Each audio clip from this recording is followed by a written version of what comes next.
उपस्थित आपले खासदार आणि उमेदवार सन्माननीय ओमराजे निंबाळकर,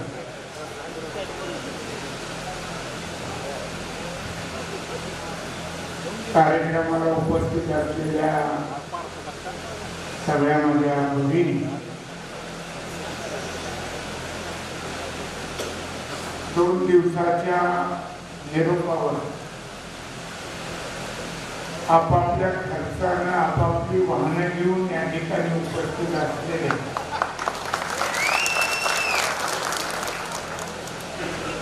सगळे माझे ज्येष्ठ तरुण सहकारी मित्र आणि पत्रकार बंधू, ओमराजेंचं भाषण एवढं मस्त झालं की मनातलं माणूस बोललं तर पुढच्याच्या हृदयापर्यंत पोहोचतं. ओमराजेंनी मी मनातलं बोललो. फोन बद्दल तुमच्यावर बोलता कोण बोलतं? जे फोनच उचलत नाही ते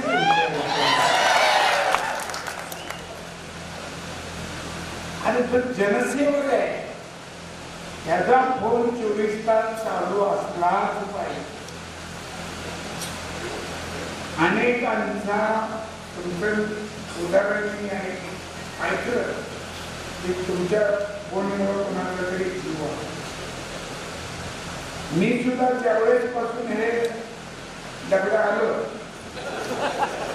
त्यावेळेस पासून ते कधीही माझ्याकडे बंद नाही.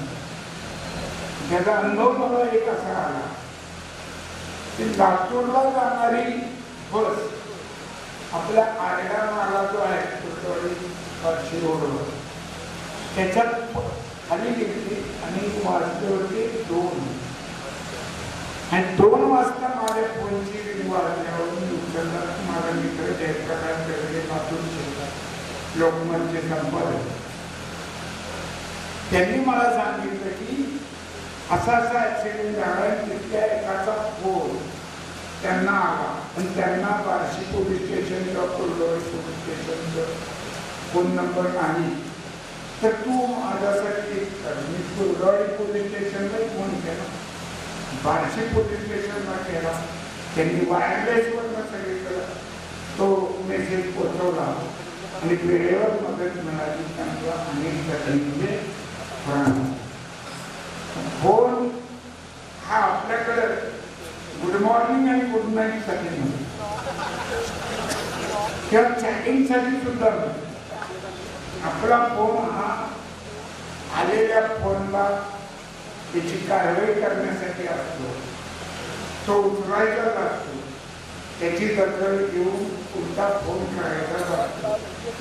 मी मिस कॉलला सुद्धा संकेताची परत फोन करतो की मी विलासराव देशमुख साहेबांकडे मुख्यमंत्री असताना सुद्धा त्यांच्या याच्यावर जर मिस कॉल पडलेला असाल तर मी मला कोणीतरी सांगितलं असायचं, मी मुद्दाम 2 मिस कॉल केले.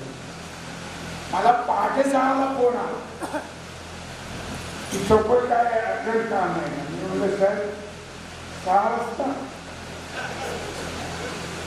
हो म्हणजे तुमचा फोन बघितला उशीर झाला पण मी काही महत्वाचं असेल म्हणून फोन केला. म्हणलं साहेब तुम्ही फोनला उत्तर देता काही बघण्यासाठी. आता फोन चालू ठेवण्याचे सुद्धा तोटे आहे नाही असं. काही जण रात्री 11-12 वेळ होईल तसे आमच्या तालुक्यातलं नाही फोन, पण बाहेरच्या शेजारच्या तालुक्यातनं 11 वाजताच फोन आला. काय चालतंय साहेब? आवाजावरून मी ओळखलं त्यांचं काय चाललंय. आता त्याला बरं वाटेल तसंच बोलावं लागतं.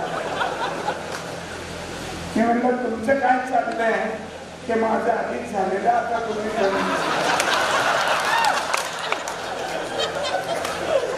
एकदम खुश झाला वाढ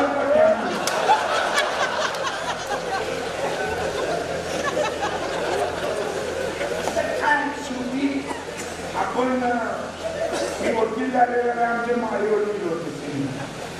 ते म्हणले पक्ष करायला आवडेल. त्यांनी म्हणले चहा घ्यायचा होते सर, चहा प्यायचा. सिगरेट वडा होते सर, वडायची. मी म्हणलं माळीला आता एवढ्या वेळेस ना आभार सिनियर झाल्यावर बघू म्हणजे. आपलं काम आहे, तुम्ही प्रामाणिकपणे ते करता. माझा अनुभव आता तुम्ही सांगितलं, अनेक चिन्ह झाले की मी बळजबरीनं नव्हती घेतली, माझ्या घरात मी काय धनुष्य पान घेऊन खाली वर काय द्रौपदी स्वयंवराला नव्हतं केलं.